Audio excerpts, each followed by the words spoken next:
ini hanya sebuah kisah cerita kehidupan yang terjadi pada umumnya, tidak bermaksud menyudutkan atau menyinggung pihak manapun juga.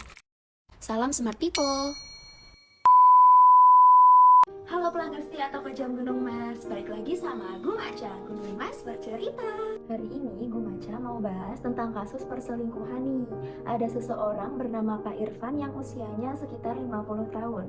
Pak Irfan ini mempunyai seorang istri bernama Ibu Evi. Mereka mempunyai 3 orang anak. Nah, singkat cerita, Pak Irfan ini adalah seseorang pengangguran dengan sifat pemalas.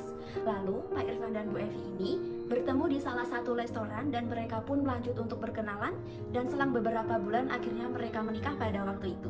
Tahu nggak sih, modal untuk pernikahan mereka berdua ini dimodalin semua loh sama Ibu Evi. Waktu itu Ibu Evi emang nggak memandang harta, dia lebih memandang bagaimana cara Pak Irfan bisa sayang dan perhatian kepadanya. Bu Evi ini adalah seorang wanita pekerja keras dan ulet. Dia mempunyai toko elektronik yang cukup lumayan besar di daerah Solo. Mereka berdua lah yang mengelola usahanya sampai bisa dibilang cukup sukses loh. Nah, Bu Evi ini suka banget sama yang namanya belanja. Hobinya aja di setiap weekend mereka selalu liburan loh. Apalagi mereka suka banget ke Jogja karena banyak banget tempat wisatanya. Hampir 1 minggu sekali, Pak Irfan dan Bu Evi ini jalan-jalan ke Malioboro. Sekalian mampir ke toko jam Gunung Mas untuk membeli jam tangan. Pak Irfan ini baik banget dan terlihat bijak ketika bersama Ibu Evi. Mereka beli jam tangan dan sempat ngobrol-ngobrol juga sama karyawan toko untuk menjelaskan apa yang Pak Irfan tanyakan. Nah, selang beberapa tahun tidak berbelanja berdua, Pak Irfan kini datang membawa wanita muda yang usianya sekitar 30 tahunan. Tetapi wanita itu bukan Ibu Evi. Nah, mereka juga membeli jam tangan di toko kami. Karyawan kami yang sudah hafal dengan Pak Irfan ini terheran-heran, siapa sih wanita yang bersama Pak Irfan itu? Namun, kita tetap profesional dalam bekerja.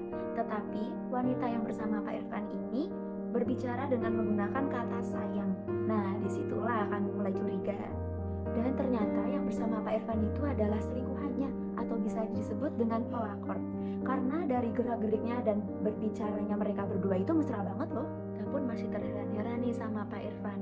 Karena di waktu sama Bu Evi, Pak Irfan ini kelihatan sayang dan perhatian banget. Ternyata sebaliknya tidak seperti apa yang kita lihat. Ternyata sayang dan perhatiannya Pak Irfan ini dibagi untuk selingkuhannya juga. Selingkuhannya ini memang lebih muda daripada Ibu Evi. Dengan penampilannya yang sedikit terbuka dan tingginya seperti model. Mungkin karena cantik, putih, dan tinggi ini, Pak Irfan bisa terpincut dengan selingkuhannya. Setelah beberapa bulan berjalan, Pak Irfan dan Bu Evi kembali lagi nih datang ke toko kami. Seperti biasa dengan keramahannya Pak Irfan dan keceriaannya Bu Evi seperti tidak terlihat apa-apa. Wah, menyedihkan sekali ya kisah antara Pak Irfan dengan Ibu Evi.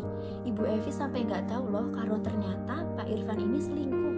Pesan moral dari cerita tersebut adalah kebahagiaan itu tidak harus mengambil dari haknya orang lain.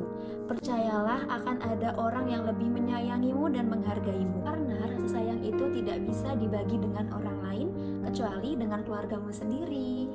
Nah, itu dia cerita dari pelanggan setia toko jam Gunung Mas tentang kasus perselingkuhan antara Ibu Evi dan Pak Irfan. Gumaca pamit undur diri dulu ya. Ketemu lagi di minggu depan dengan kisah cerita yang lainnya. Dadah, bye-bye.